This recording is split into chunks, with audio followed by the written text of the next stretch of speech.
Cake খাবলৈ সকলোৱে ভাল পায়, কিন্তু কেকটো হেল্ডি ফুডততো নপৰে।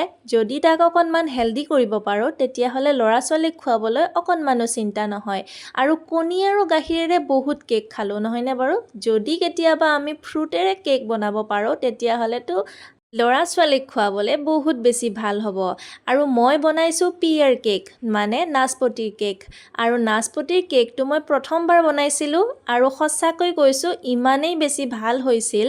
আপোনালোকক দেখুৱাইছোঁ মই এয়া, ইমান ধুনীয়াকৈ ফুলি উঠিছে। মই অভেনত বনাইছিলোঁ, আপোনালোকে কেৰাহীটো বনাব পাৰে।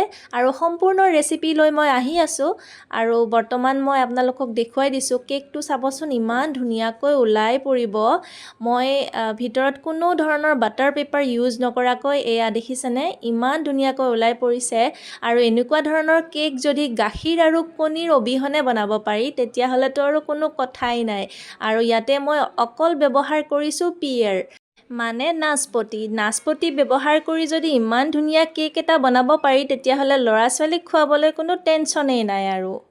কাৰণ ল'ৰা-ছোৱালীয়ে যিহেতু নাচপতি খাই বেয়া পায়, গতিকে ইহঁতক বুদ্ধিৰে খুৱালোঁ। আৰু যদি ৰেচিপি লাগে কমেণ্ট ছেকশ্যনত এটা কমেণ্ট কৰি জনাব বুলি আশা কৰিলোঁ।